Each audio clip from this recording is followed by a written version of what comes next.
Olha só, gente. 18,8 milhões de mensagens de texto são mandadas. 3,3 milhões de Snapchats. 16 mil vídeos sobem no TikTok. 4,9 milhões de buscas no Google são feitas. 251 milhões de e-mails são mandados. E 3,5 milhões de vídeos no Google são vistos por minuto. E como não falar que isso não tenha um efeito na nossa saúde mental, nos nossos relacionamentos, na nossa formação da identidade? A gente pode sim usar o algoritmo ao nosso favor. Quer dizer, se quando a gente procurar dor, o algoritmo mostrar pra gente caminhos, a gente está usando ele a nosso favor. Dependendo da busca que for feita, né? Hoje muitas das redes já colocam, olha, busque o CVV se você precisar de ajuda, se você não estiver bem. Mas ainda assim a gente pode usar de uma forma melhor. E eu acrescento, a gente precisa de redes que acolham a vida em suas formas, em todas as suas formas. A gente precisa de escuta, de presença e, sobretudo, de esperança. A gente precisa reconstruir os laços, sejam eles digitais e humanos, e que sejam capazes de acolher, proteger e transformar o sofrimento em possibilidade de atravessamento e não em finitude.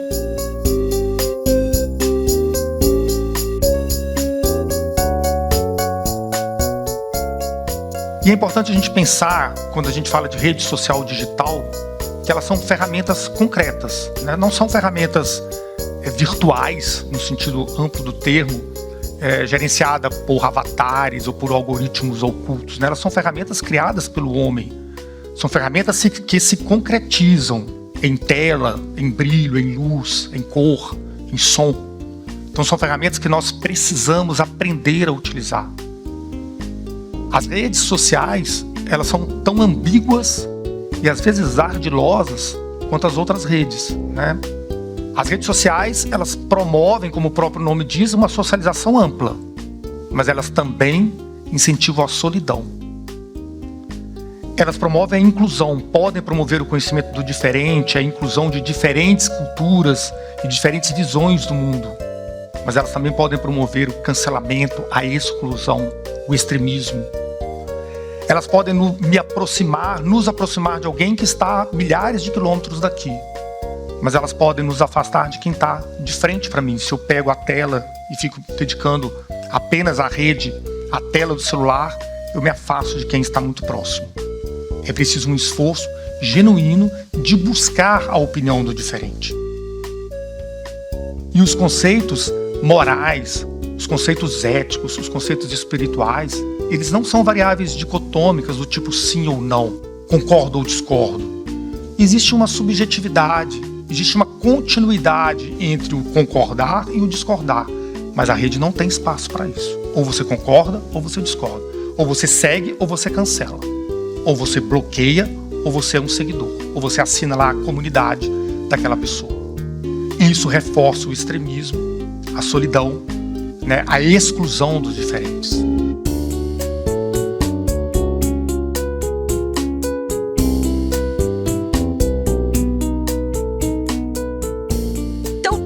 Estiver dentro dessa condição de normal, vai ser considerado anormal.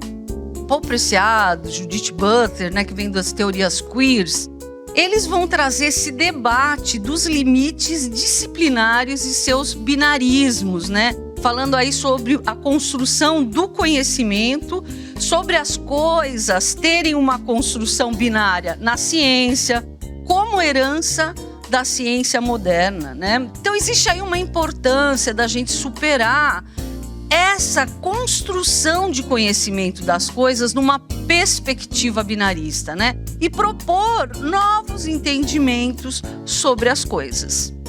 Que os nossos corpos gordos, eles são políticos, porque eles estão afrontando o que toda a sociedade pensa sobre nós. Toda vez que uma pessoa gorda faz uma palestra, aparece numa dança, ou simplesmente ela está vivendo, é político porque ela está afrontando a ideia equivocada que a nossa sociedade tem, que as pessoas gordas são incapazes, são burras, são sujas, são doentes, né? Que a gente precisa superar o combate desses corpos e ir para o reconhecimento da existência deles. As nossas histórias, as nossas subjetividades, as nossas pesquisas, os nossos estudos, as nossas redes, as nossas artes, as nossas famílias e os nossos amores também. Isso também precisa ser levado em consideração.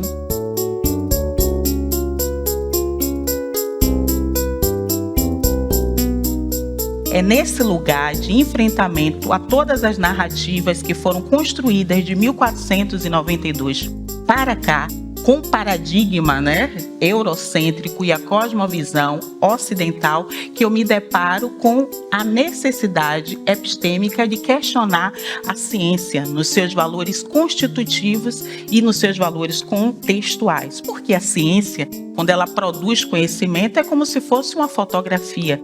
Ela produz uma imagem da qual sequer temos nota de como foi dado o arranjo, a cena, a luz, os recuos, toda aquela imagem preparada no sentido de desautorizar a existência dos outros enquanto uma categoria filosófica e colocar o homem branco, cis, heterossexual do norte global como o homem centrado nas inteligências, não o pensamento cartesiano contraposto às nossas perspectivas que, segundo a Yoronke Oyomi, uma pensadora nigeriana, oxunista, vai falar de cosmopercepção.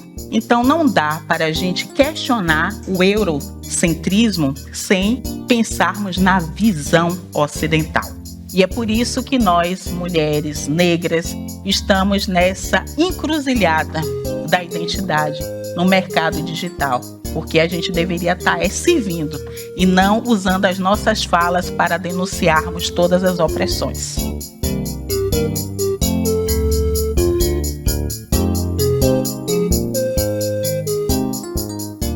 O pesquisador Tarcísio Silva tem um livro chamado Racismo Algoritmo, Inteligência Artificial e Discriminação nas Redes Digitais. E nesse livro, ele mostra como os algoritmos têm sido continuidades tecnológicas de práticas machistas e racistas. Sob uma aparência de neutralidade técnica, esses algoritmos, esses parâmetros, esses sistemas de IA vão reproduzindo preconceitos e estereótipos. Essa negligência com determinados saberes produzidos por um grupo racial específico, produz regimes de poder, a partir de um regime do saber. Aquilo que é conhecimento válido dá poder para quem produz esse conhecimento reconhecido como válido. E quem produz um conhecimento que nem é considerado conhecimento, não vale lá muita coisa. Então, uma das faces da política de morte destinada a pessoas negras é o epistemicídio. Esse conhecimento que vocês produzem não vale nada, não é conhecimento. Hoje, nós somos objeto de quem escreve os algoritmos. Nós não podemos ser só objeto ou usuárias dessas tecnologias. Do mesmo jeito que na literatura a gente se apropria da pena e produz escrevivência, nós precisamos nos apropriar das tecnologias digitais como produtoras de tecnologia. Nós precisamos escrever os códigos, nós precisamos escolher e definir as bases de dados. Nós devemos produzir inteligência artificial, não apenas sermos usuárias.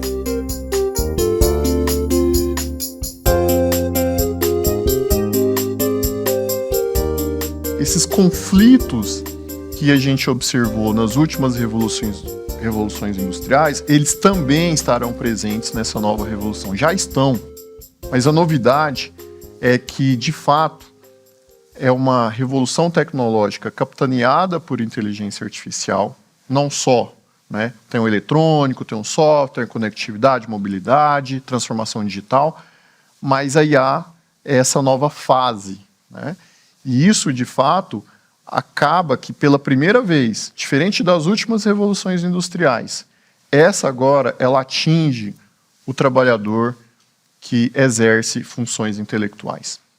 E essa migração, né, do trabalho, nós vamos ter que avaliar o saldo. Até onde a gente aceita os ganhos e até onde nós entendemos que os efeitos colaterais são ruins.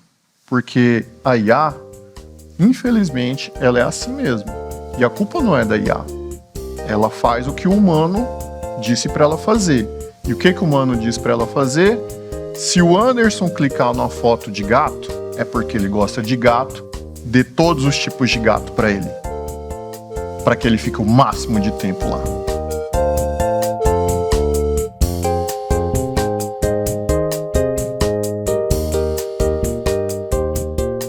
Hoje eu vou falar a partir de uma psicanalista que eu gosto muito, que chama Marion Minerbo. Ela tem um texto que chama Ser e Sofrer Hoje, que está num livro que chama Novos Diálogos.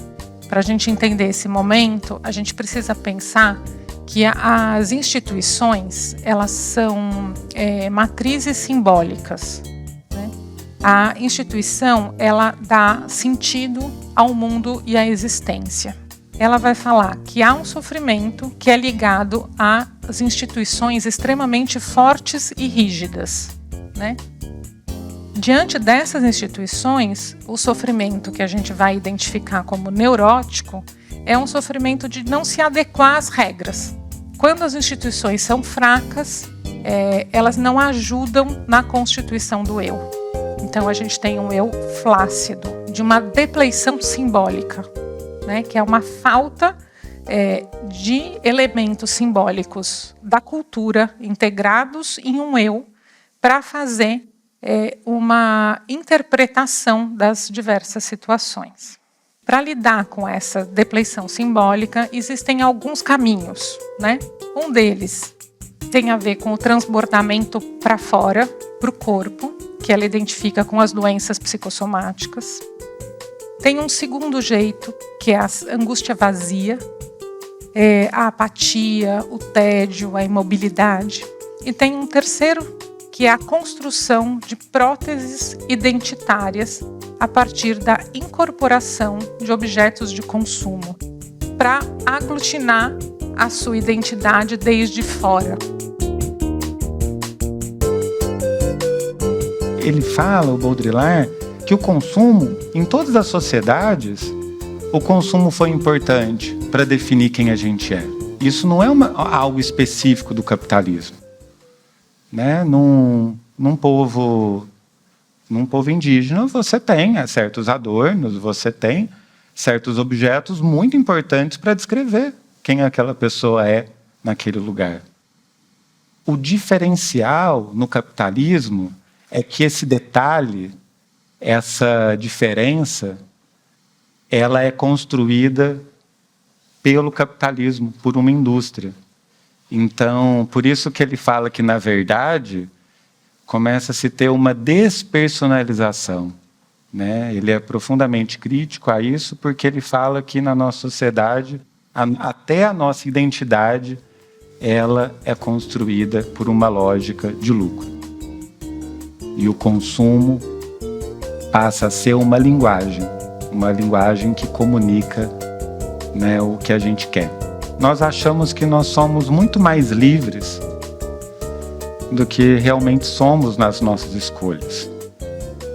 E ao não ter tempo, a gente muitas vezes escolhe apenas aquilo que está mais cômodo, que está mais prático, está mais fácil, muitas vezes vendido e publicizado por essas grandes indústrias, né, com um poder muito grande de determinando aquilo que a gente vai escolher ou achar que vai escolher.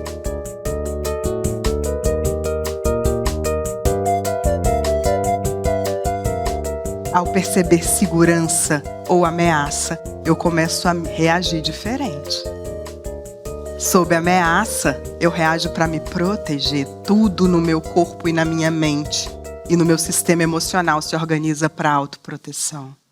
Sob segurança, nós somos direcionadas e direcionados para a conexão. vínculo, comportamento exploratório, curiosidade, mais criatividade em alguma instância.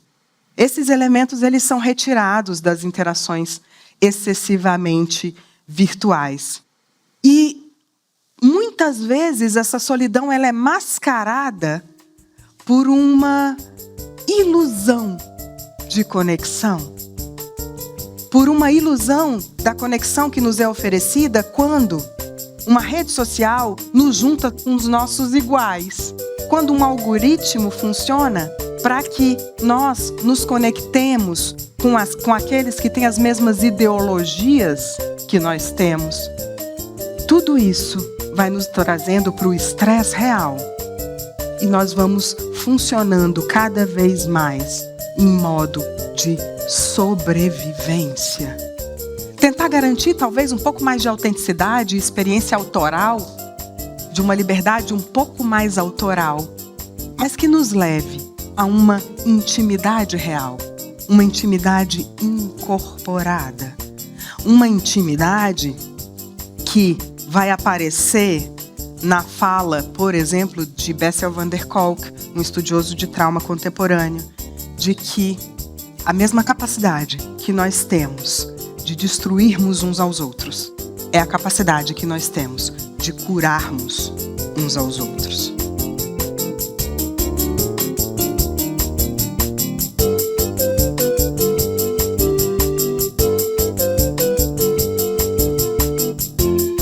Dá medo, porque quando a gente está muito tempo na restrição, não pode, quando a gente se autoriza, é verdade que tem esse risco de extrapolar, de comer mais rápido, então isso se reeduca, né? E essa permissão, ela me permite, porque eu estou estudando isso, ela me permite dizer alto que a gente pode sim comer de tudo, mas não tudo. Ou seja, tem uma nuance. A diferença entre prazer e gula, né? Então, minha dica aqui é tentar se nutrir de outras energias. Lembrar que chocolate é muito bom. Sim, provavelmente um alimento que o cérebro gosta mais. Mas também, saber o que dá um resultado tão bom para o cérebro quanto o chocolate? Ter amigos. Especialmente para a mulher. Conversar com uma amiga de verdade, não aquela que fala, se engordou? Não. Aquela amiga de verdade que você pode falar, rir. É tão bom quanto o chocolate. Libera a serotonina, gente. Especialmente em mulheres. Olha que interessante. Não tanto em cérebro de homens. Mas ter amigos faz muito bem à saúde. Então a gente tem que buscar o que me faz bem, a não ser comer. Para que eu comer não ficar a única coisa da minha vida. Né? Então você vê, pensa menos, sabe menos, sente mais e saborear.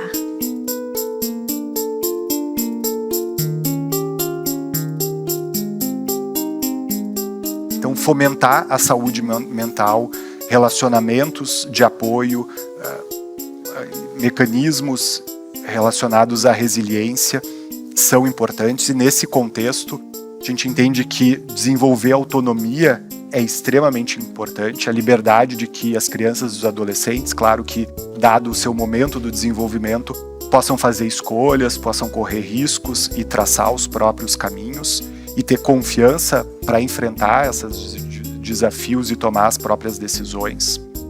Competência, não só a competência acadêmica, mas competência emocional, competência social para lidar com esses desafios e poder lidar com as suas próprias emoções, regular elas, entender como se desenvolver, como se relacionar e estabelecer conexões fortes, conexões com a família, com os amigos fortes. E esses princípios eles precisam estar incorporados nas escolas, nos serviços de saúde, na sociedade de uma forma geral. Esse é o caminho que nós precisamos traçar, na minha visão, é claro, para endereçar esse problema. E E o risco é se nós continuarmos falhando com as nossas crianças, com os nossos adolescentes. Não só o futuro deles, como adultos, vai ser prejudicado, mas também o futuro da nossa sociedade, como nós conhecemos a nossa sociedade hoje.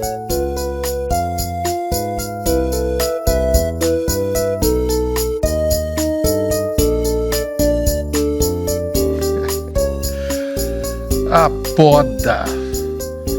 Vamos falar da poda agora. A poda, para quem não é caipira, faixa preta, a poda é o segredo mesmo. É o segredo da vida, praticamente, porque ao contrário do que a nossa visão comum tem de poda, que é você cortar um galho, né? Podar é você ir lá e cortar a árvore e tal.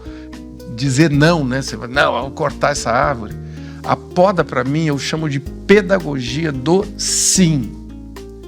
É você dizer sim, vamos por aqui, né? Você, quando escolhe o que você vai recortar da realidade que você recebe, na sua tabuletinha, por exemplo, você está fazendo uma poda que está dizendo sim para o que você vai buscar. Você não está dizendo não para quem você cancelou. Você está dizendo sim. Sim, a minha atenção é muito preciosa.